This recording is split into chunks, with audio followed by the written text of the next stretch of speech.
ओम शांति। आज है 18 जून 2025 की साकार मुरली से बाबा ने इसमें कहा कि यह रुद्र ज्ञान यज्ञ स्वयं रुद्र ज्ञान भगवान ने रचा है। इसमें तुम अपना सब कुछ स्वाहा करो क्योंकि अब घर चलना है। संगम युग पर कौन सा वंडरफुल खेल चलता है? भगवान के रचे हुए यज्ञ में ही असुरों के विघ्न पड़ते हैं। यह भी संगम पर ही वंडरफुल खेल चलता है। ऐसा यज्ञ फिर सारे कल्प में नहीं रचा जाता। यह है राजस्व अश्वमेध यज्ञ। स्वराज्य पाने के लिए इसमें ही विघ्न पड़ते हैं। तुम कहाँ बैठे हो? इनको स्कूल अथवा यूनिवर्सिटी भी कह सकते हो। विश्वविद्यालय है, इसकी ईश्वरीय ब्रांचेस हैं। बाप ने बड़े ते बड़े यूनिवर्सिटी खोली है। शास्त्रों में रुद्र यज्ञ नाम लिख दिया है। इस समय तुम बच्चे जानते हो शिव बाबा ने यह पाठशाला अथवा यूनिवर्सिटी खोली है। ऊंचते ऊंच बाप पढ़ाते हैं। यह तो बच्चों की बुद्धि में याद रहना चाहिए। भगवान हमको पढ़ाते हैं, उनका यह यज्ञ रचा हुआ है। इसका नाम वाला है राजस्व अश्वमेध रुद्र ज्ञान यज्ञ। राजस्व अर्थात स्वराज्य के लिए। अश्वमेध यह तो कुछ भी देखने में आता है वह सबको स्वाहा कर रहे हैं। शरीर भी स्वाहा हो जाता है। बाप कहते हैं हमने स्वराज्य यज्ञ रचा है। यह भी ड्रामा प्लान अनुसार रचा गया है। ऐसे नहीं कहेंगे कि मैंने यज्ञ रचा है। ड्रामा प्लान अनुसार तुम बच्चों को पढ़ाने के लिए कल्प पहले मुआफिक ज्ञान यज्ञ रचा गया है। मैंने रचा है यह भी अर्थ नहीं निकलता। ड्रामा प्लान अनुसार रचा गया है। कल्प कल्प रचा जाता है। यह ड्रामा बना हुआ है। ड्रामा प्लान अनुसार एक ही बार यज्ञ रचा जाता है। यह कोई नई बात नहीं है। मुख्य बात फिर भी बाप कहते हैं मन मना भव। पावन बनने के लिए बाप को याद करते हैं। यह भूलना नहीं चाहिए। जितना याद करेंगे उतना फ़ायदा होगा।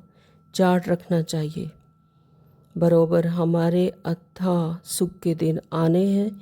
बाप एक ही बार आते हैं। दुखधाम खल्लास कर अपने सुखधाम ले चलते हैं। बाबा ने कहा अभी राजधानी स्थापन हो रही है, टाइम पड़ा है। पिछाड़ी में यह सन्यासी आदि भी आकर समझेंगे सृष्टि का चक्कर कैसे फिरता है। यह नॉलेज कोई में है नहीं। यह भी बच्चे जानते हैं पवित्रता पर कितने विघ्न पड़ते हैं। तुम देखते हो इस पतित दुनिया का विनाश सामने खड़ा है। क्यों ना बाबा का बन जाए, स्वाहा हो जाए। पूछते हैं स्वाहा कैसे हो, ट्रांसफ़र कैसे करें? तो बाबा कहते बच्चे तुम इस साकार बाबा को देखते हो ना, तो यह खुद करके सिखा रहे हैं। जैसा कर्म हम करेंगे हमको देख और करेंगे। बाप ने इनसे कर्म कराया ना, सारा यज्ञ में स्वाहा कर दिया। स्वाहा होने में कोई तकलीफ थोड़ी ही है। यह बेहद का यज्ञ है। इनमें सब स्वाहा होंगे। तुम बच्चों को समझाया जाता है कैसे बुद्धि से स्वाहा हो, नष्टो मोहा बन जाओ। यह भी जानते हो यह सारी सामग्री खाक हो जानी है। कितना बड़ा यज्ञ है। वहाँ फिर कोई यज्ञ नहीं रचा जाता है, ना कोई उपद्रव होते हैं। यह सब तो भक्ति मार्ग के अनेक यज्ञ हैं, वह सब खत्म हो जाते हैं। ज्ञान सागर एक ही भगवान है। वही मनुष्य सृष्टि का बीज रूप सब चैतन्य है। यहाँ बाप तुमको खुद पढ़ा रहे हैं। कहते भी हैं साधारण तन में प्रवेश करता हूँ। भागीरथ भी मशहूर है। जरूर मनुष्य ही होगा जिसमें बाप आएगा। भगवान ही आकर नई दुनिया स्वर्ग स्थापन करते हैं तो कल्याणकारी ठहराना। तुम जानते हो भारत में स्वर्ग था, अभी नर्क है, फिर स्वर्ग जरूर होगा। इनको कहा जाता है पुरुषोत्तम संगम युग। जबकि बाप खवैया बन तुमको इस पार से उस पार ले जाते हैं। ड्रामानुसार सब होता है, क्षमा आदि होती ही नहीं। हिसाब किताब चुकतू करना ही है। तमो प्रधान से सतो प्रधान बनना है।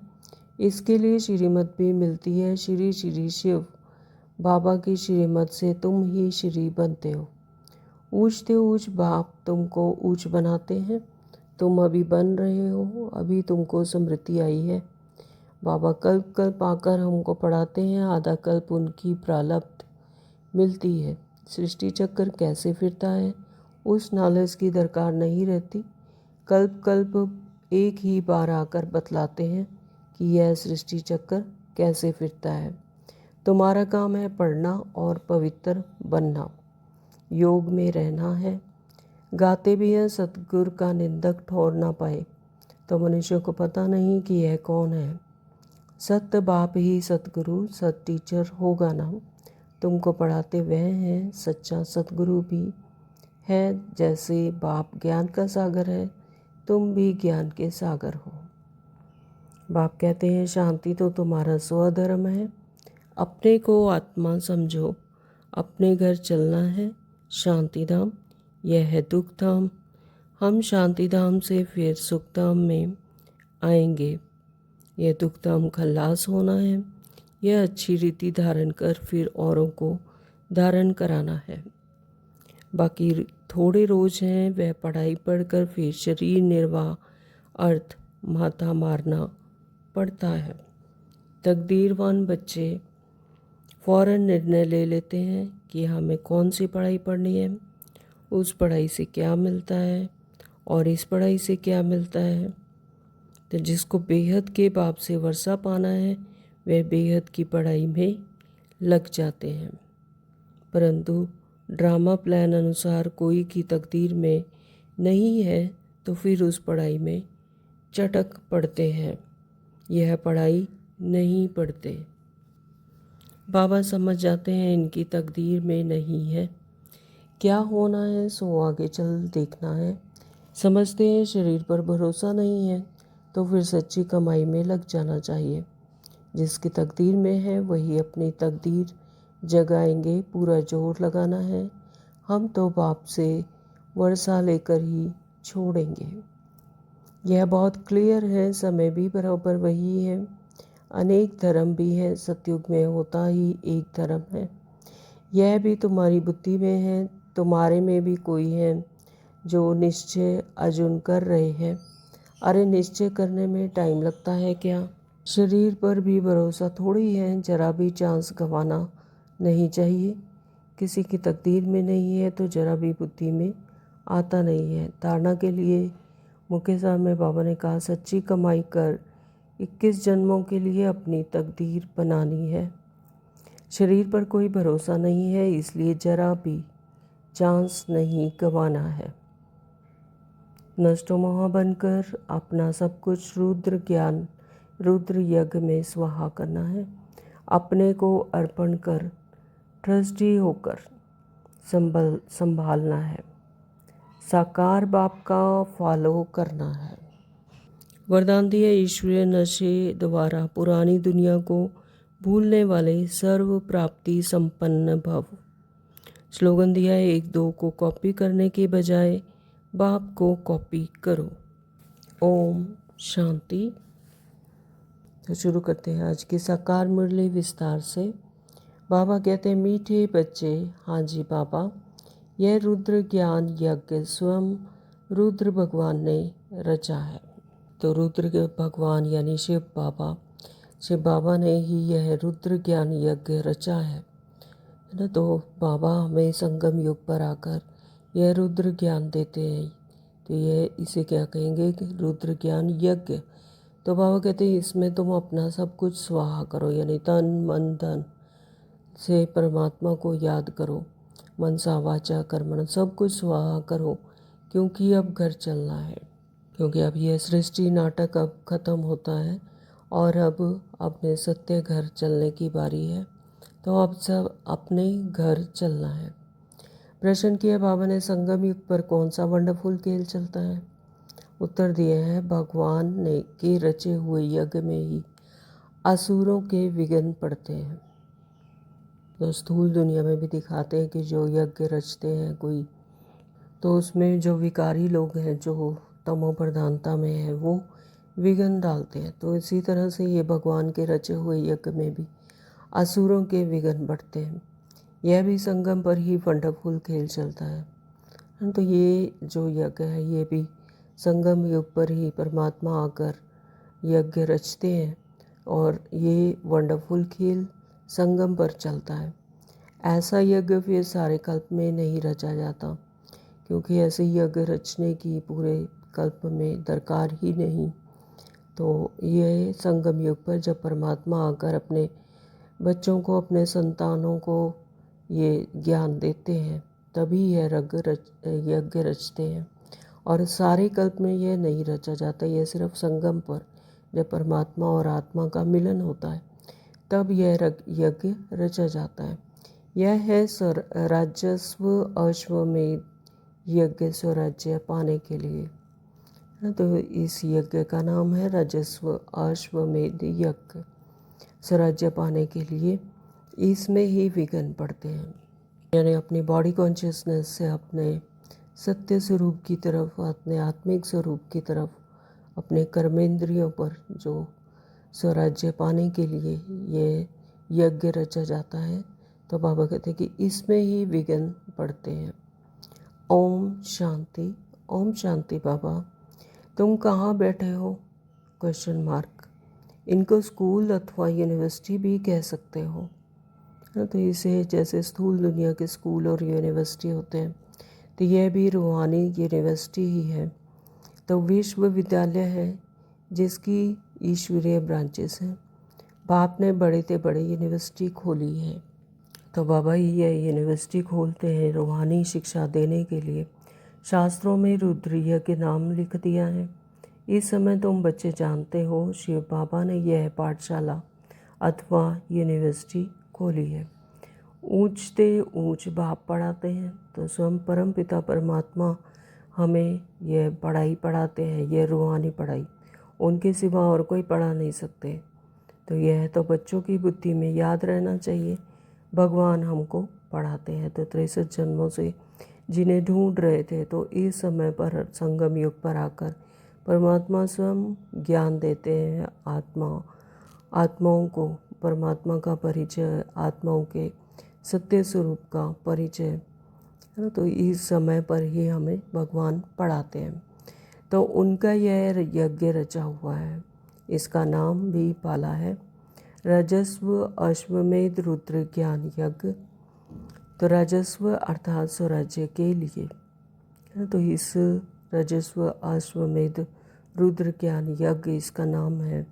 और राजस्व अर्थात स्वराज्य के लिए, अपने ही कर्मेंद्रियों पर स्वराज्य कैसे करना है वह बाबा हमें सिखाते हैं। अश्वमेध यह जो कुछ भी देखने में आता है उन सबको स्वाहा कर रहे हैं, शरीर भी स्वाहा हो जाता है। तो यह अश्वमेध यह जो कुछ भी देखने में आता है, वह बाबा कहते हैं कि दुनिया की जो स्थूल चीज़ें जो भी है वस्तुएं, वो सब इसमें स्वाहा हो रही हैं, सबको स्वाहा कर रहे हैं। हम भी अपनी आत्मिक स्मृति में जब रहते हैं तो ये याद आता है कि शरीर भी स्वाहा हो जाता है। ये भी 5 तत्वों से बनी हुई इस 5 तत्वों की दुनिया में सब स्वाहा हो जाता है। आत्मा तो स्वाहा हो नहीं सकती, आत्मा तो अविनाशी है, आत्मा कभी भी स्वाहा नहीं हो सकती।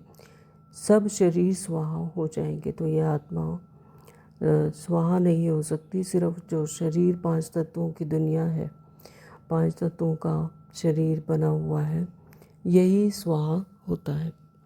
बाकी आत्माएं वापस भागेंगी, यह है संगम युग। बहुत आत्माएं भागेंगी, बाकी शरीर खत्म हो जाएंगे। यह है सब ड्रामा, तुम ड्रामा के वश चल रहे हो। तो यह क्या है? सृष्टि चक्कर का ड्रामा है, नाटक है, और हम आत्माएं यहाँ पर रोल प्ले कर रही है। तो बाबा कहते हैं कि यह तुम ड्रामा के वश चल रहे हो। तो जैसे जैसे ड्रामा में जिसका पार्ट वो उसी अनुसार चल रहे हैं। बाप कहते हैं हमने स्वराज्य यज्ञ रचा है, यह भी ड्रामा प्लान अनुसार रचा गया है। ऐसे नहीं कहेंगे कि मैंने यज्ञ रचा है, ड्रामा प्लान अनुसार तुम बच्चों को पढ़ाने के लिए कल्प पहले मुआफिक ज्ञान यज्ञ रचा गया है। तो बाबा कहते हैं कि ऐसा नहीं है कि ये मैं आके रचता हूँ, तो ये भी ड्रामा प्लान अनुसार होता है। परमात्मा का आना इस ड्रामा में और हम बच्चों को ज्ञान देना, तो यह भी ड्रामा प्लान अनुसार ही होता है। तो कल्प पहले मुआफिक ज्ञान यज्ञ रचा गया है, मैंने रचा है, यह भी अर्थ नहीं निकलता था ना। परमात्मा भी इस ड्रामा में उनकी भी नूंद है कि वह संगम युग पर ही आकर हम बच्चों को आकर यह ज्ञान देते हैं। तो ड्रामा प्लान अनुसार रचा गया है, कल्प कल्प रचा जाता है। तो यह हर कल्प होता है, हर कल्प के बाद संगम युग जब भी शुरू होता है तब परमात्मा आकर हमें ज्ञान देते हैं अपना आत्मा का और इस सृष्टि चक्र का। तो यह ड्रामा बना हुआ है ना। ड्रामा प्लान अनुसार एक ही बार यज्ञ रचा जाता है। तो यह भी ड्रामा में नोंद है कि संगम युग पर ही आकर यह यज्ञ रचा जाता है, जिसमें परमात्मा हमें रूहानी शिक्षा देते हैं और यह यज्ञ रचते हैं। तो यह कोई नई बात नहीं है, तो इसमें नथिंग न्यू, कुछ भी नया नहीं है, यह हर कल्प होता आया है। तो अभी बुद्धि में बैठा है बरोबर 5000 वर्ष पहले भी सतयुग था, अब चक्र फिर रिपीट हो रहा है, फिर से नई दुनिया स्थापन हो रही है। तुम नई दुनिया में स्वराज्य पाने के लिए पढ़ रहे हो, पवित्र भी जरूर बनना है। बनते ही वही हैं जो ड्रामानुसार कल्प पहले बने थे। तो यह भी ड्रामा में नोंद है कि जिन्होंने पहले स्वराज्य पाया था पढ़कर, रूहानी शिक्षा लेकर और पवित्र बने थे, तो बाबा कहते हैं कि ड्रामानुसार कल पहले भी बने थे तो अब भी बनेंगे, अभी भी बनेंगे। साक्षी हो ड्रामा को देखना होता है और फिर पुरुषार्थ भी करना होता है ना। तो पुरुषार्थ यही है कि अपने आत्मिक स्मृति में टिकना। तो जितना साक्षी होकर इस ड्रामा को देखेंगे तो वही पुरुषार्थ है, परमात्मा से बुद्धि योग लगा रहे। बच्चों को मार्ग भी बताना है, मुख्य बात है पवित्रता की। तो यहाँ पर जो मेन बात है वो है पवित्रता की। मनसा वाचा कर्मणा, हर तरह से पवित्र रहकर ही परमात्मा के सानिध्य में परमात्मा से बुद्धि योग लगाकर, है ना। तो बाबा कहते कि यह मार्ग बच्चों को बताते हैं। बाप को बुलाते पवित्रता की, यहाँ पर मुख्य बात है पवित्रता की। बाप को बुलाते ही हैं कि आओ पवित्र बनाकर हमको इस छीछी दुनिया से ले जाओ। तो 63 जन्मों से परमात्मा को पुकारते आए हैं कि हे परमात्मा आओ, हमें दुखों से, अशांति से, दर्द से बचाओ, छीछी दुनिया से ले जाओ, है ना। तो बाप आए ही हैं घर ले जाने के लिए, तो आप परमात्मा की नूंद हैं। तो परमात्मा आए हैं हम आत्माओं को अपने सत्य घर ले जाने के लिए। बच्चों को पॉइंट्स तो बहुत दी जाती हैं, मुख्य बात फिर भी बाप कहते हैं मन मना भाव। तो बाबा मुरली के द्वारा कितने पॉइंट्स हमें समझाते हैं ज्ञान की, लेकिन बाबा कहते हैं कि जो मुख्य बात वो यही है कि मन मना भाव, अपने मन को ही समर्पण कर दो एक परमात्मा में। बाप पावन बनने के लिए बाप को याद करते हैं, यह भूलना नहीं चाहिए। तो परमात्मा को जितना जितना याद करते हैं उतना पवित्र बनते जाते हैं, यह बात नहीं भूलनी चाहिए। जितना याद करेंगे उतना फ़ायदा होगा, चार्ट रखना चाहिए। तो फिर पिछाड़ी में फ़ेल हो जाएंगे, अगर नहीं करेंगे तो बाबा कहते फिर फेल हो जाएंगे। तो बच्चे समझते हैं हम ही सतो प्रधान थे, नंबरवार पुरुषार्थ अनुसार जो ऊंच बनते हैं उनको मेहनत भी जास्ती करनी पड़ती है। तो जो जितना पुरुषार्थ करेंगे तो फिर उतना ही ऊंच बनते हैं, तो ये मेहनत उनको ज़्यादा करनी पड़ेगी। यानी आत्मिक समृद्धि में जितना ज़्यादा रहेंगे, जितना सतो प्रधान बनेंगे तो उतना ही उच्च पद बनते हैं। तो याद में रहना पड़ेगा, यह तो समझते हो, बाकी थोड़ा समय है ना। तो बाबा कहते हैं कि यह अब थोड़ा समय रहता है इस दुनिया का ट्रांसफॉर्मेशन होने में, फिर सुख के दिन आने हैं। तो फिर सतयुग आना है, सुख के दिन ही है, बरोबर हमारे अथाह सुख के दिन आने हैं। तो वहाँ पर तो अथाह सुख है सतयुग में। तो बाबा कहते कि फिर बरोबर हमारे तो अथाह सुख के दिन आने ही हैं। बाप एक ही बार आते हैं, दुख धाम खलास कर अपने सुख धाम में ले चलते हैं। तुम बच्चे जानते हो अभी हम ईश्वरीय परिवार में हैं, फिर दैवीय परिवार में जाएंगे। इस समय का ही गायन है। यह संगम ही पुरुषोत्तम उच्च बनने का युग है ना। पुरुषोत्तम युग को डायमंड युग कहते हैं। अगर सतयुग गोल्डन है तो संगम युग क्या है? पुरुषोत्तम, क्योंकि यहाँ पर परमात्मा स्वयं हमारे सम्मुख होते हैं और हमें रूहानी पढ़ाई पढ़ाते हैं, हमारे साथ होते हैं। तो ये पुरुषोत्तम युग पुरुषोत्तम ऊंच बनने का युग है। इसमें ही चढ़ती कला इसे कहते हैं पुरुषोत्तम, यानी सभी पुरुषों में उत्तम बनने का युग। तो यह सभी युगों में उच्च युग है। तो तुम बच्चे जानते हो हमको बेहद का पाप पढ़ा रहे हैं, फिर आगे चल सन्यासी लोग भी मानेंगे, है ना। तो ये बेहद के पाप हमें पढ़ा रहे हैं, सभी हदों से पार यानी बेहद। तो फिर आगे बाबा कहते कि चल सन्यासी लोग भी मानेंगे। तो अभी जो नहीं मानते हैं तो बाबा कहते आगे चलकर फिर मानेंगे, वह भी समय आएगा ना। तो अभी तुम्हारा प्रभाव इतना नहीं निकल सकता, अभी राजधानी स्थापन हो रही है, टाइम पड़ा है। पिछाड़ी में यह सन्यासी आदि भी आकर समझेंगे सृष्टि का चक्कर कैसे फिरता है, यह नॉलेज कोई में है नहीं। तो सन्यासी आदि आकर समझेंगे, यानी अभी वो अपने बॉडी कॉन्शियसनेस में है, परमात्मा को तो पाना चाहते हैं, उसके लिए पुरुषार्थ करते हैं, लेकिन अपनी आत्मा की स्थिति को नहीं समझते। तो सृष्टि चक्कर कैसे फिरता है ये नॉलेज बाबा कहते कोई में है नहीं। यह भी बच्चे जानते हैं पवित्रता पर कितने विघ्न पड़ते हैं, अबलाओं पर अत्याचार होते हैं। द्रौपदी ने पुकारा है ना, वास्तव में तुम सब द्रौपदियाँ सीताएँ पार्वतियाँ हों। तो जो शास्त्रों में दिखा दिया कि पार्वतियाँ और द्रौपदियाँ और सीताएँ, तो बाबा कहते तुम आत्मा ही द्रौपदी सीताएँ और पार्वती हो। याद में रहने से अबलाएँ कुब्जाएँ भी बाप से वर्षा पा लेती हैं। तो याद में तो रह सकती है ना। तो बाबा कहते चाहे कोई उबलाएँ हैं, अबलाएँ हैं, कुब्जाएँ हैं, लेकिन वर्षा पा लेती हैं, क्योंकि यहाँ पर मेन बात है परमात्मा को याद करने की। तो बुद्धि योग परमात्मा से लगा रहे तो फिर उनको वर्षा मिल जाता है। तो भगवान ने आकर यज्ञ रचा है, इसमें कितने विघ्न पड़ते हैं, अभी भी विघ्न पड़ते रहते हैं। तो भगवान ने आकर यज्ञ रचा है, तब भी बाबा कहते कि इसमें कितने विघ्न पड़ते हैं, अभी भी विघ्न पड़ते रहते हैं। कन्याओं को ज़बरदस्ती शादी कराते हैं, नहीं तो मार कर निकाल देते हैं। इसलिए पुकारती हैं हे पतित पावन आओ, तो ज़रूर उनको रथ चाहिए जिसमें आकर पावन बनाए। गंगा के पानी से पावन नहीं बनेंगे, बाप ही आकर पावन बनाए, पावन दुनिया का मालिक बनाते हैं।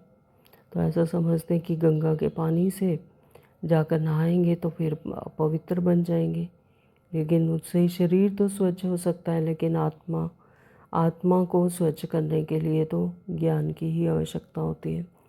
तो गंगा के पानी से पावन नहीं बनेंगे, बाप ही आकर पावन बनाए, पावन दुनिया का मालिक बनाते हैं। जब परमात्मा आकर सत्य ज्ञान देते हैं, आत्मा को आत्मा की स्मृति दिलाते हैं, जगाते हैं, तब वो पावन दुनिया के मालिक बनाते हैं। यह उसी तरह से है कि जैसे कोई बच्चा है अगर अपनी माँ की गोद में सो रहा है ना, परमात्मा पिता की गोद में सो रहा है, और वो इस दुनिया को, स्थूल दुनिया को देख देख कर ही अशांत हो रहा है और दुख में है ना। तो लेकिन परमात्मा हमें कहते हैं कि बच्चे इस दुनिया को भूल जाओ, यानी ये है स्वप्न की दुनिया, तो इसे भूल जाओ, अपने सत्य स्वरूप में आओ, यानी जाग जाओ, जागृति में आओ। जागृत हुए तो फिर सुख में है, और स्वप्न में है तो स्वप्न को देख देख कर ही तंग हो रहे हैं। इसी तरह से बाप आकर पावन बनाए, यानी अपने सत्य स्वरूप की स्मृति दिलाकर फिर पावन दुनिया का मालिक बनाते हैं। बाबा कहते तुम देखते हो इस पतित दुनिया का विनाश सामने खड़ा है, क्यों ना बाबा का बन जाए, स्वाहा हो जाए। पूछते हैं स्वाहा कैसे हूँ?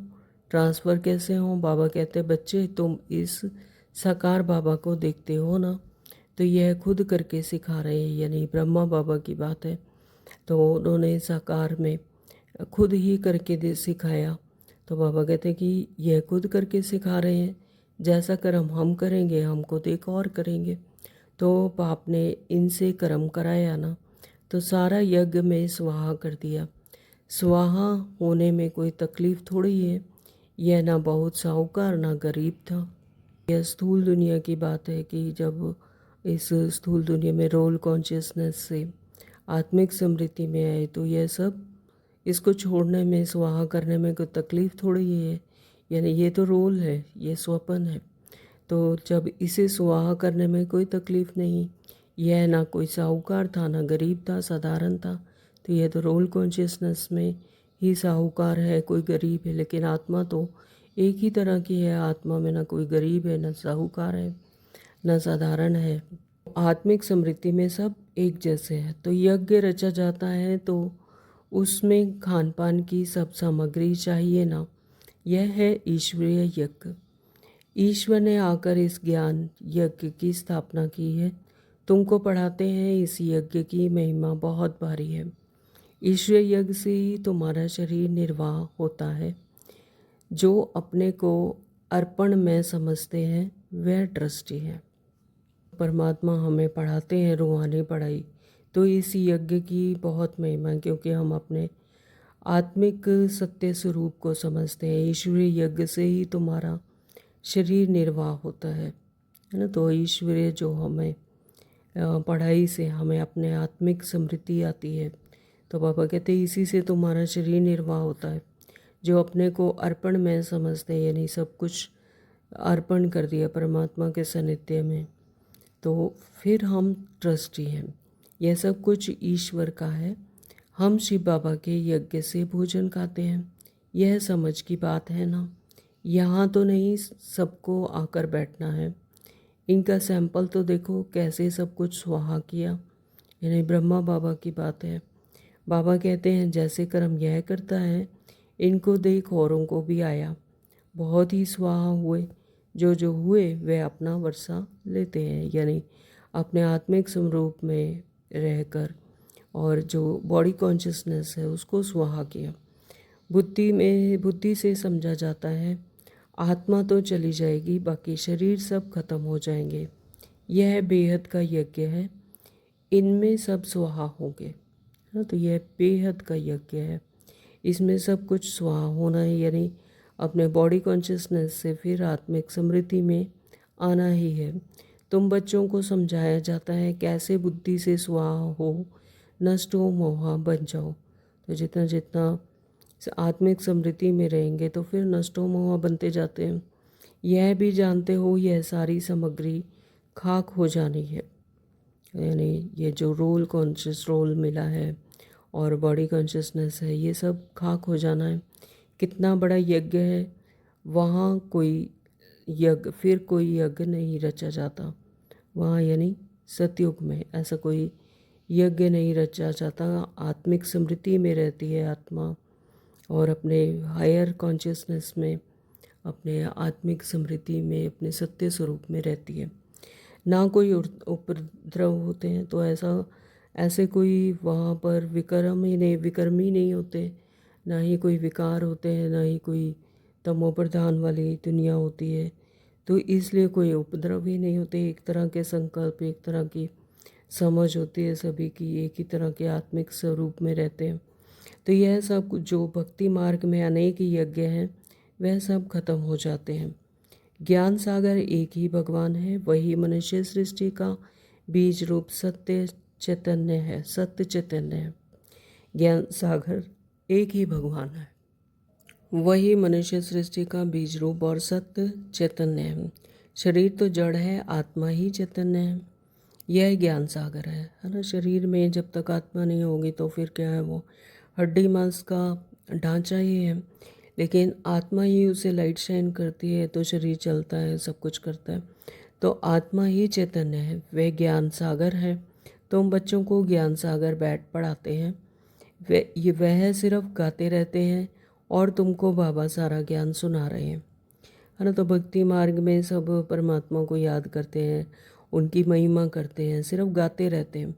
लेकिन यहाँ पर रूहानी ज्ञान में बाबा हमें सारा ज्ञान सुनाते हैं, है ना। अर्थ सहित यथार्थ रीति हम जानते हैं परमात्मा को, वहाँ सिर्फ महिमा ही करते रहते हैं, लेकिन समझते कुछ नहीं।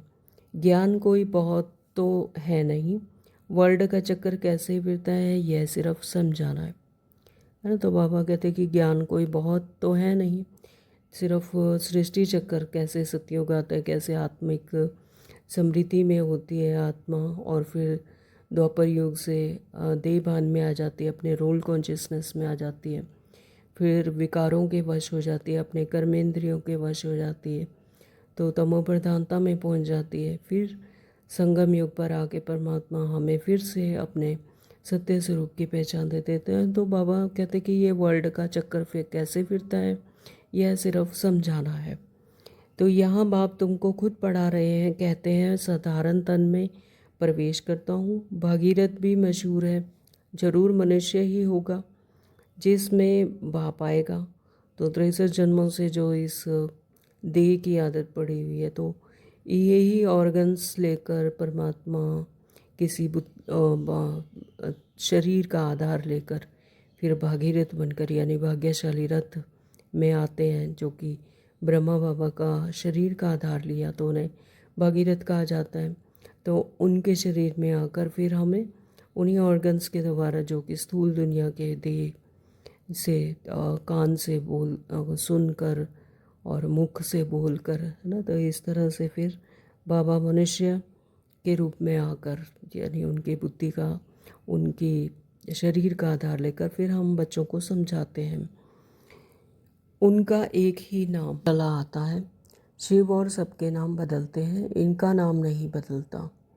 बाकी भक्ति में अनेक नाम रख दिए हैं, तो शिव जो है वो तो सिर्फ यह संगम युग पर ही आते हैं और फिर अपने शांति धाम में फिर वापस चले जाते हैं। लेकिन जो शरीरों के नाम हैं, जो शरीर अलग अलग जन्म लेकर यहाँ पर उनके नाम भी बदलते रहते हैं। बाकी भक्ति में अनेक नाम रख दिए हैं, यहाँ तो है ही शिव बाबा। शिव कल्याणकारी कहा जाता है, शिव ही कल्याण करते हैं, आत्मा को आत्मा की सत्य स्वरूप की पहचान देते हैं, इस सृष्टि चक्र की पहचान देते हैं, तो शिव ही कल्याणकारी कहा जाता है। भगवान ही आकर नई दुनिया स्वर्ग स्थापन करते हैं, तो कल्याणकारी ठहराना। तो तुम जानते हो भारत में स्वर्ग था, तो आत्माएं जब तड़पती हैं इस कलयुग में आकर तमो प्रधानता में, रावण राज्य में, तो फिर परमात्मा भगवान ही आकर नई दुनिया की स्वर्ग की स्थापना करते हैं, तो वही कल्याणकारी ठहरे ना।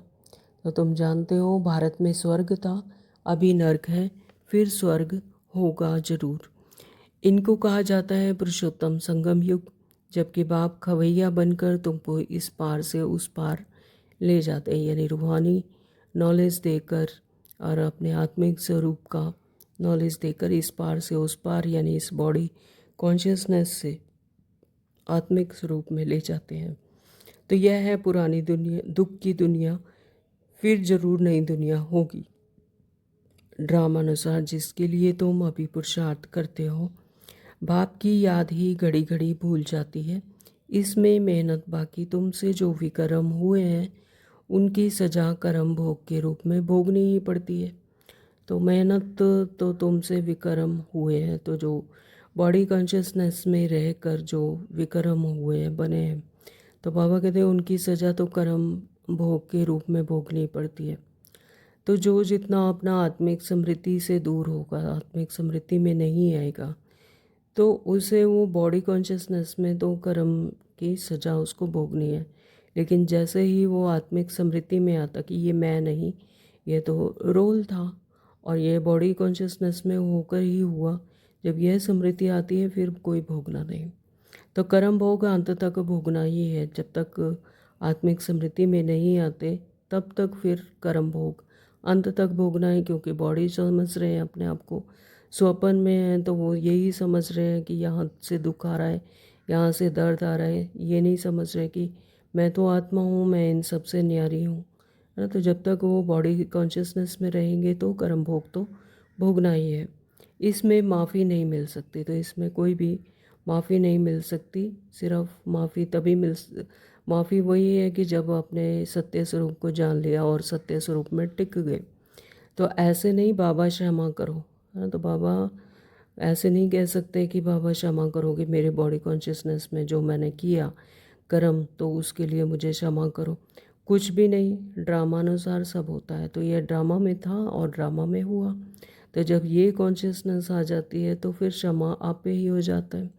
क्षमा आदि होती ही नहीं, हिसाब किताब चुकता करना ही है। तमो प्रधान से सतो प्रधान बनना है, यानी अपने बॉडी कॉन्शियसनेस से आत्मिक समृद्धि बनना ही है, आना ही है। तो इसके लिए श्रीमत भी मिलती है। श्री श्री शिव बाबा की श्रीमत से तुम श्री बनते हो। ऊंचे ते ऊंच बाप तुमको ऊंच बनाते हैं। तुम अभी बन रहे हो, अभी तुमको समृद्धि आई है। बाबा कल्प कल्प आकर हमको पढ़ाते हैं, आधा कल्प उनकी प्रारब्ध मिलती है। सृष्टि चक्कर कैसे फिरता है उस नॉलेज की दरकार नहीं रहती। कल्प कल्प एक ही बार आकर बतलाते हैं यह सृष्टि का चक्कर कैसे फिरता है।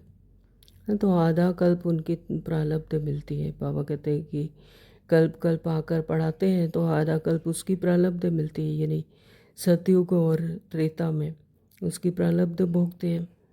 तो सृष्टि चक्कर कैसे फिरता है उसकी नॉलेज की दरकार ही नहीं रहती। वहाँ पर यह जानने की ज़रूरत ही नहीं कि सृष्टि चक्कर कैसे फिरता है। ना तो आत्मा को समृद्धि रहती है और ना ही ऐसी दरकार है।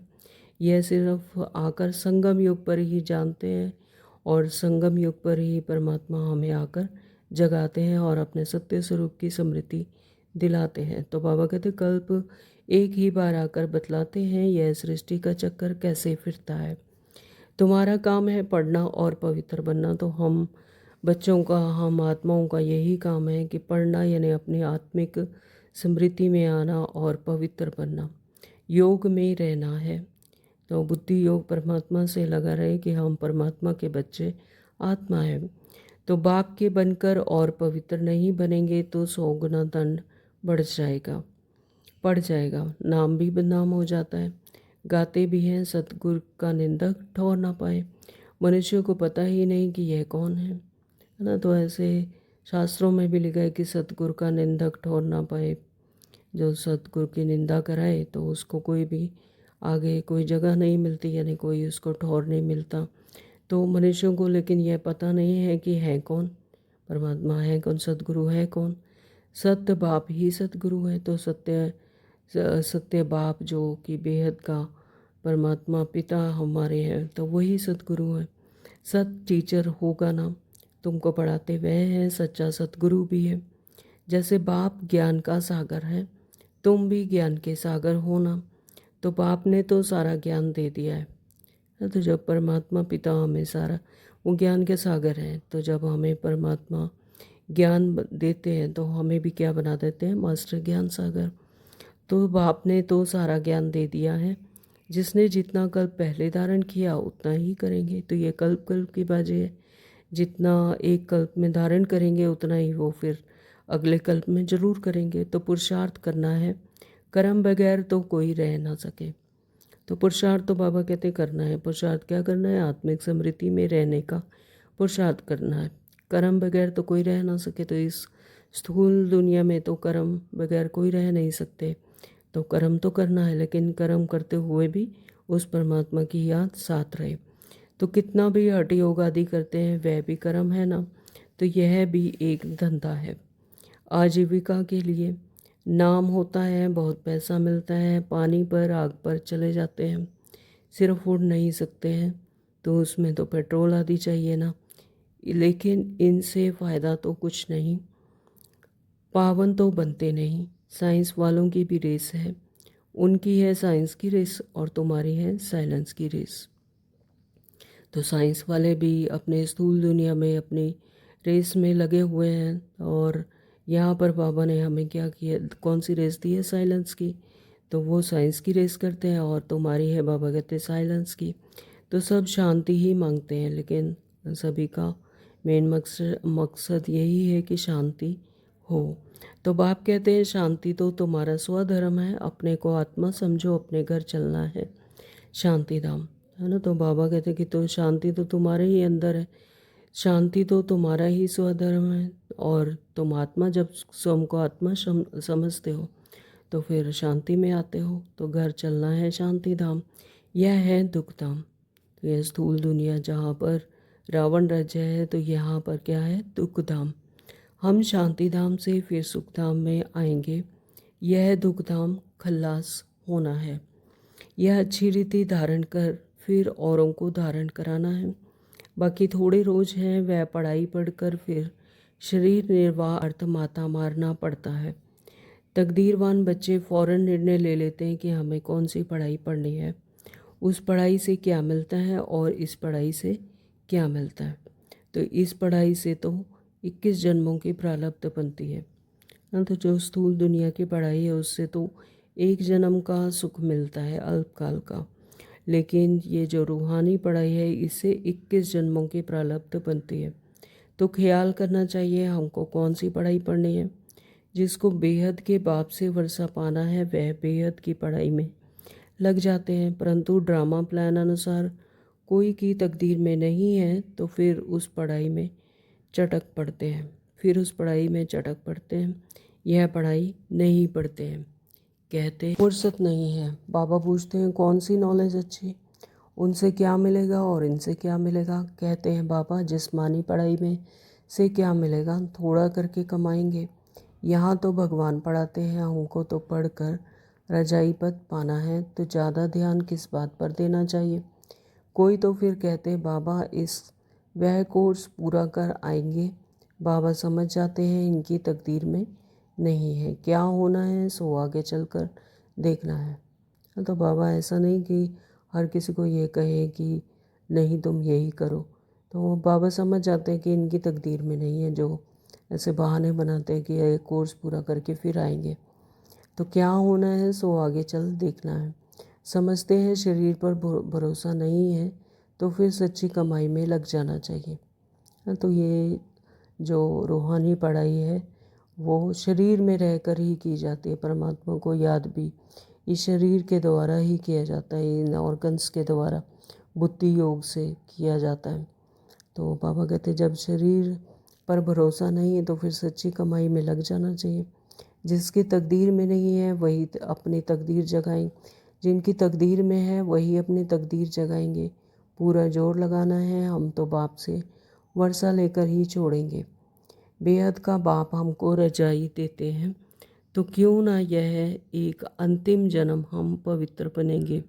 इतने ढेर बच्चे पवित्र रहते हैं, झूठ थोड़े ही बोलते हैं, सब पुरुषार्थ कर रहे हैं, पढ़ रहे हैं फिर भी विश्वास नहीं करते।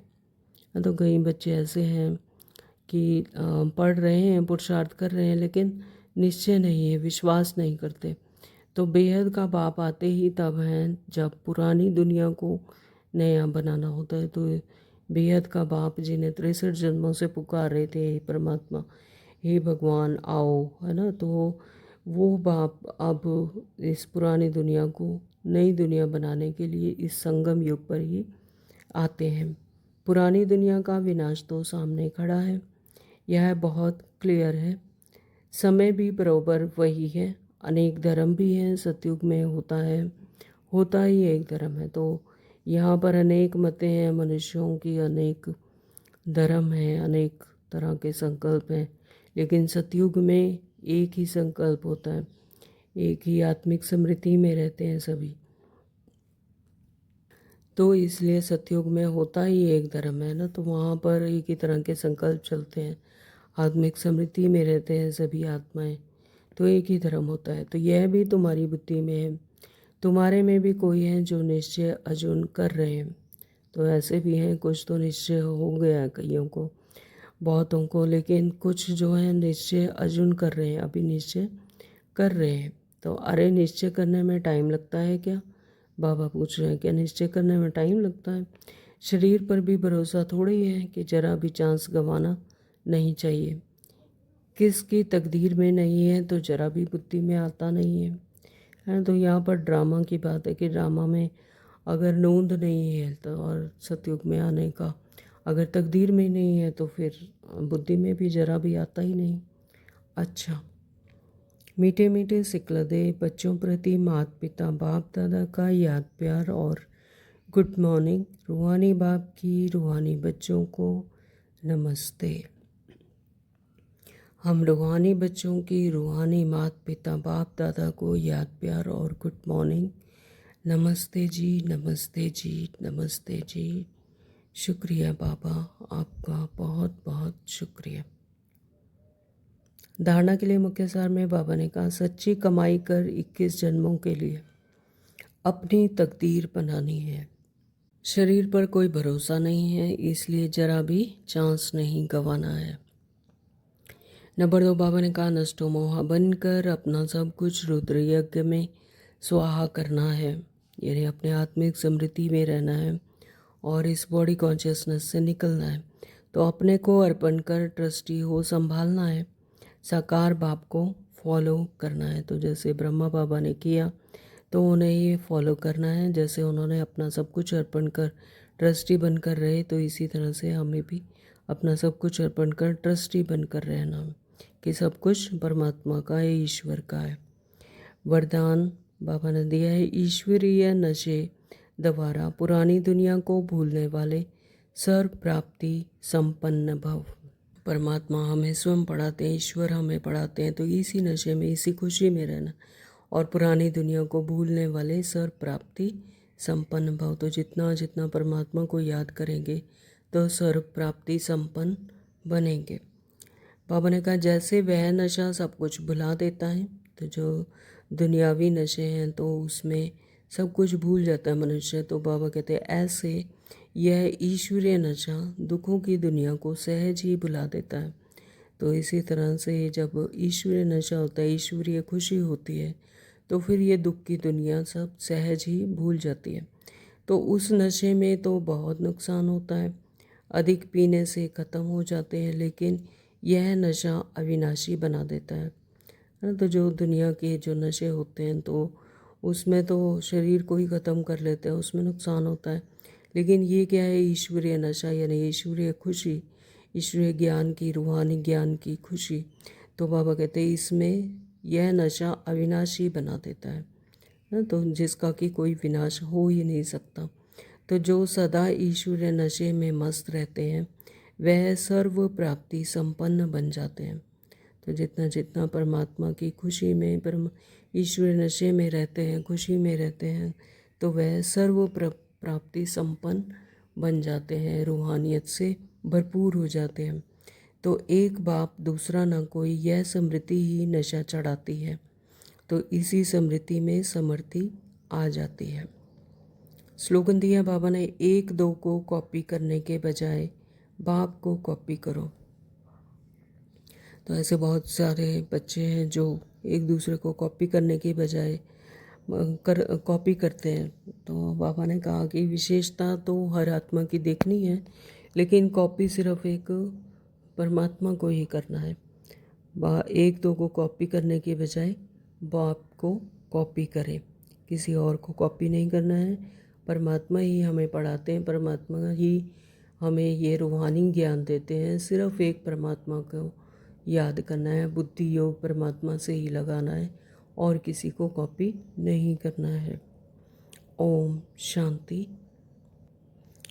आज के अव्यक्त इशारे हैं, आत्मिक स्थिति में रहने का अभ्यास करो, अंतर्मुखी बनो। अंतर्मुखी रहने वाले ही हर ज्ञान रतन की गुह्यता में जा सकते हैं। ज्ञान की हर पॉइंट का राज क्या है और किस समय किस विधि से उसे कार्य में व सेवा में लगाना है, इस तरह से उस पर मनन करते उस राज के रस में चले जाओ तो नशे की अनुभूति कर सकेंगे।